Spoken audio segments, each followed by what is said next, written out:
du Saint-Esprit. Quand je dis avec l'aide du Saint-Esprit, lorsque tu obéis à la parole de Dieu, tu reçois l'aide du Saint-Esprit pour accomplir ce que l'Éternel Dieu dit. Mais si tu n'obéis pas à la parole de Dieu, tu ne recevras pas de l'aide du Saint-Esprit. Au contraire, c'est l'ennemi, le diable, qui va venir auprès de toi. Donc, par son obéissance à la parole de Dieu, qui est la règle de conduite de la vie de l'homme sur la terre, Satan a été vaincu. Satan n'a pas eu de pouvoir sur Jésus. Et la Bible dit dans Acte 10, verset 38, « Vous savez comment Dieu a oint de l'Esprit Saint et de puissance Jésus de Nazareth, qui allait de lieu en lieu, faisant du bien et guérissant tous ceux qui étaient sous l'empire du diable, car Dieu était avec lui. » Donc ici, déjà, sa victoire sur les tentations du diable lui a donné l'autorité de piller la maison de Satan, de délivrer les hommes de l'emprise du diable, de guérir les malades et les maladies occasionnées par le diable, les infirmités venant du péché et du diable. Le Seigneur a exercé cette autorité d'enfant de Dieu. Mais ce n'est pas tout. Ce n'est pas le but de son arrivée sur la terre. Il doit détruire les œuvres du diable, c'est-à-dire enlever à Satan le pouvoir de régner sur les hommes.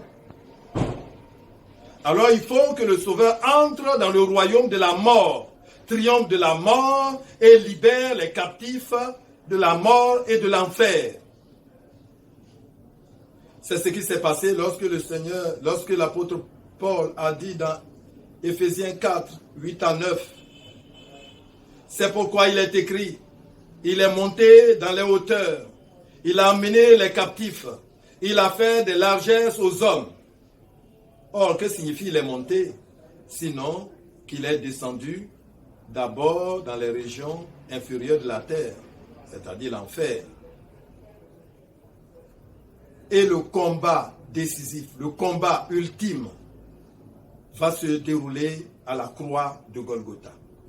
Sur la croix, le Seigneur Jésus avait pris tous les péchés de l'homme, de l'humanité. Son sang a effacé les péchés de l'humanité, en annulant ainsi tout droit légaux de Satan sur les hommes. 1 Colossiens 1,14 l'affirme en disant que le Fils, en son Fils Jésus, nous avons la rédemption, le pardon des péchés. La rédemption signifie racheter, acheter de nouveau. Alors nous appartenons à un nouveau maître. Le Seigneur nous a rachetés avec son sang. Nous lui appartenons et nous n'appartenons plus au diable. Nous ne sommes plus sous l'autorité du diable. En Acte 20, verset 26, l'apôtre Paul dit aux chrétiens, aux dirigeants d'Éphèse, que de veiller sur l'Église du Seigneur, qu'il s'est acquise par son propre sang. Mais bien aimés, le Seigneur nous a acquis par son propre sang. Nous n'appartenons plus au diable. Nous n'appartenons plus au règne de la mort. Nous n'appartenons plus à celui qui sème la terreur. Mais nous appartenons au merveilleux Sauveur, celui qui est venu pour notre paix, celui qui est venu pour notre vie, celui qui est venu pour notre bonheur. Nous ne sommes plus esclaves du diable. Hébreux 2, verset 14 dit, « Puisque les enfants participent à la chair et au sang, lui aussi, de même, il a participé aux choses, aux mêmes choses, afin que par la mort, il détruisit celui qui avait l'empire de la mort, c'est-à-dire le diable. Christ est mort pour anéantir le pouvoir de Satan sur ceux qui croient, et il est venu pour leur donner la vie éternelle.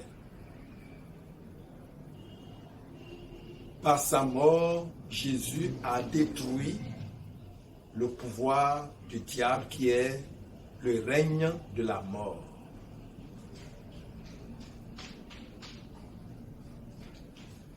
Alors, nous devons avoir confiance en Dieu, nous approcher de Dieu, parce que le sang de Jésus a écarté la colère de Dieu contre nous à cause de nos péchés.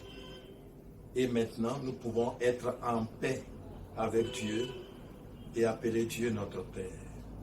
À la croix, il y a eu à la croix un échange s'est produit.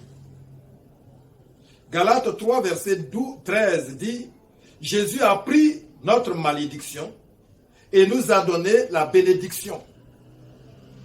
Voilà ce que Jésus-Christ a fait à la croix. Il a pris toute ta malédiction. La malédiction que tu as héritée, que tu as reçue des parents, que tu as reçue des arrière-parents. La malédiction de l'idolâtrie, la malédiction de la perversion sexuelle, la malédiction de l'incrédulité, la malédiction du meurtre, de l'avortement. Tout cela, Jésus-Christ a pris et t'a remplacé par la bénédiction. Dans 1 Pierre 2, verset 24, il est dit, « Lui qui par ses maîtres sûrs, duquel vous avez été guéris, il nous a guéris. Il est l'Éternel qui guérit. Il est l'Éternel qui te guérit. » Notre Seigneur est venu nous guérir, guérir notre corps, guérir notre âme, nous guérir de toutes choses. Donc nous n'avons rien à craindre. Nous sommes en sécurité en Jésus-Christ. Colossiens 2, verset 15 dit, il a dépouillé les dominations et les autorités et les a livrées publiquement en spectacle en triomphant d'elles par la croix. Jésus a enlevé à Satan l'autorité et la domination de la mort qu'il possédait. Et maintenant, il a donné à nouveau aux hommes qui croient en lui, créés à l'image de Dieu, leur a donné cette domination. Voilà pourquoi dans 2 Corinthiens 5, verset 17 dit, si quelqu'un est en Christ, il est une nouvelle créature. Les choses anciennes sont passées. La domination de Satan sur lui est passée. La mort de Satan sur lui est passée. Et voici, toutes choses sont devenues nouvelles. La résurrection de Jésus-Christ, le 3e jour de son enterrement, prouve la victoire définitive sur la mort. 1 Corinthiens 15, verset 54 dit, la mort a été engloutie dans la victoire. Ô mort, où est ton aiguillon? L'aiguillon de la mort, c'est le péché. Mais grâce soit rendue à Dieu qui nous a délivrés par Jésus-Christ, notre Sauveur. Après sa résurrection, Jésus a, devant ses disciples, il a poussé un cri de triomphe en déclarant dans Matthieu 28, verset 18, « Tout pouvoir m'a été donné dans le ciel et sur la terre. Tout pouvoir m'a été donné dans le ciel et sur la terre. » Donc, cela veut dire que Satan n'a plus de pouvoir. Il n'a plus de pouvoir sur le ciel et sur la terre. Il n'a plus de pouvoir sur les hommes qui ont cru en Jésus-Christ, sur nous.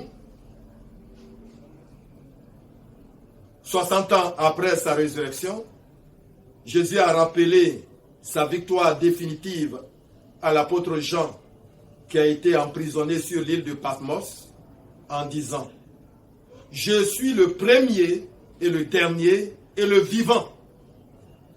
J'étais mort. Voici, je suis vivant au siècle des siècles. Je tiens les clés de la mort et du séjour des morts. Alléluia. Alors, face à toutes ces choses, quelle est notre part de responsabilité?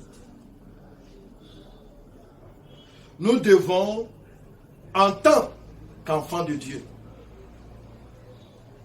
ne pas plaisanter avec notre identité d'enfants de Dieu, car les enfants de Dieu exercent la domination sur la terre.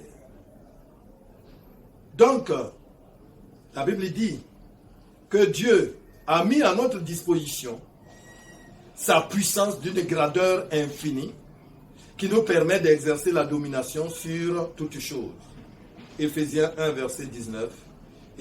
Et quelle est envers nous qui croyons l'infinie grandeur de la puissance, de sa puissance, se manifestant avec efficacité